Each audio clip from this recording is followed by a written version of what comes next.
Today we're going to be talking about anorexia nervosa, otherwise just known as anorexia. I will be going over what the symptoms are, what the causes are, and the treatment. But first, if you're new to my channel, welcome. My name is Micheline. I'm a licensed therapist and I post mental health videos twice a week on Mondays and Wednesdays about mental health topics that you guys request from me. So be sure to hit the subscribe button and turn on your notifications. That way you never miss an update. And if you're coming back to my channel and you found value in my content, I am so happy that you're here and I appreciate your continued support. Make sure you give me a thumbs up and again, drop a comment in the box below. Okay, so let's get started. Anorexia is an eating disorder that's characterized by an abnormally low body weight. So somebody with anorexia will go to extreme measures to prevent weight gain and to increase weight loss. So this could be done by restricting their calorie intake and or purging if they do consume food. Because of this, it is an extremely dangerous eating disorder. All eating disorders are dangerous, but this one in particular is extremely dangerous because the person will end up having severe deficiencies in vitamins and nutrients, and it causes their body to go into shock, and it will reduce blood pressure, cause heart problems, among many other things that I'll be discussing. So as a matter of fact, anorexia is one of the most dangerous mental health disorders there are out there due to its symptoms and the effects it has on the body. Also, it's really important to point out that anorexia is really not about food. So you may think that somebody with anorexia is just focused on food and weight, but really it's a coping mechanism. It's a coping mechanism that's focused on food, but the cause is not food. The cause isn't just them wanting to look their best. There are underlying conditions that lead to somebody developing anorexia. So just like any other unhealthy coping mechanism, such as self-harming or drugs or alcohol, it's a way for the person to feel like they have some sort of control over their life.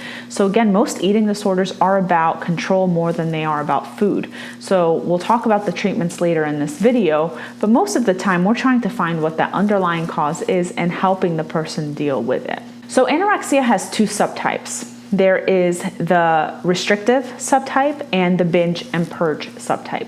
So the restrictive subtype is exactly what it sounds like. Okay, somebody restricts the amount of food that they ingest. So this can look like severe calorie counting. It can look like, only giving themselves the minimal amount of calories needed to make it through the day. It may look like skipping meals. Or if they do eat anything, they might go to the gym and work it all off or go for a run and exercise excessively. Then you have the binge and purge type, which is the type of anorexia where they will eat food, but then again, they will participate in compensatory behaviors, again, such as going to the gym, possibly inducing vomiting, and taking laxatives to get rid of the food, because once they eat, there's a development of shame and guilt. They feel guilty for doing that.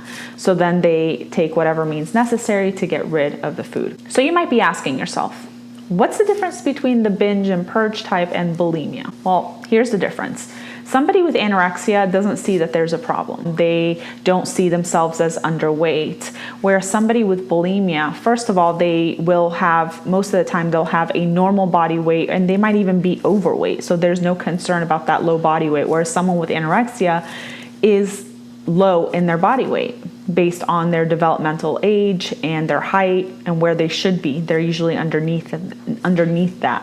Whereas somebody with bulimia is at normal weight. Somebody with bulimia also knows that there's a problem. They know that their behaviors aren't healthy. Whereas again, with someone with anorexia might say, this isn't a problem. I don't know what you're talking about. So there's a distorted image of their body and of their condition. So the symptoms of anorexia fall into three main categories: psychological, physical, and behavioral. So the psychological symptoms of anorexia, they include depression, anxiety, self-harm, difficulty sleeping, and a distorted body image.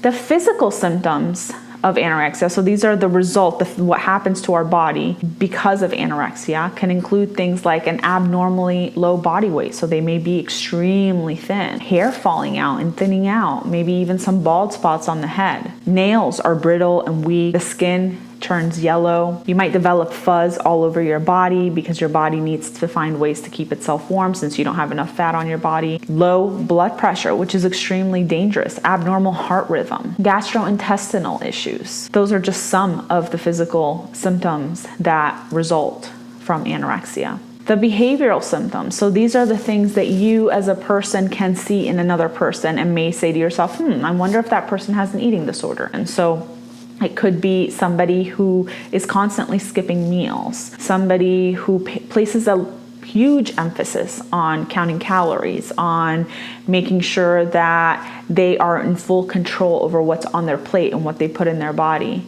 You might see them lying about eating or making up excuses to get out of eating, such as, oh, I'm full, or my stomach hurts, or I already ate.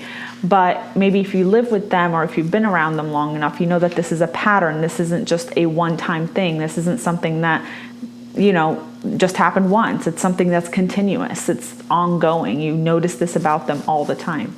They might start withdrawing from friends and family because a lot of our interactions do revolve around food. And they might get tired of just making up excuses, or they know that people are going to catch on to that. So they prefer to avoid that altogether and just stay home and withdraw. Not to mention, they probably don't feel so great because of all the physical symptoms that we just mentioned. They might even eat, like I mentioned, if they have the binge and purge type, they might eat and then they might race to the bathroom, or you might see them taking laxatives. So those are the behavioral symptoms of anorexia. So as you can see, it could be really isolating, which can lead to another wave of anxiety and depression, which then cycles into more coping and more controlling, and it can be a vicious cycle. So what causes anorexia?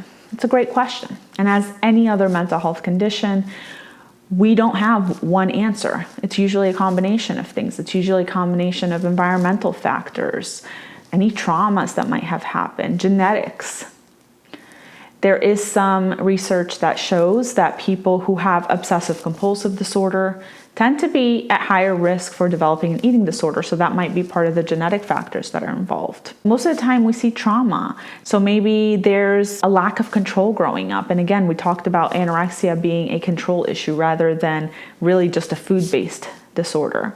So maybe this is the only way they learned how to cope. This is the only thing in their lives that they felt they had control over. So treatment for anorexia will really depend on what the underlying issue is. Dialectical behavioral therapy, cognitive behavioral therapy, family therapy, they're all really helpful in helping somebody develop better coping skills and get to the root cause of whatever it is that's going on so that they can develop healthier coping skills and a better outlook on life. Usually with eating disorders, we take a holistic approach. So you might be meeting with a doctor, a nutritionist, and a therapist. The doctor will just make sure, check you out and make sure that you're okay, that there's no underlying health conditions or that the anorexia hasn't hurt any major organs in your body. The nutritionist or dietitian will help you create a meal plan that's healthy and get your body weight to be restored back to normal. And again, with the therapist, you'll be working on coping skills, possible trauma processing, and finding a good support network. I really hope that you guys found this video helpful. If you have any questions that I did not answer in this video, if you want clarification on anything, please let me know in the comments below. I'd love to chat with you about it.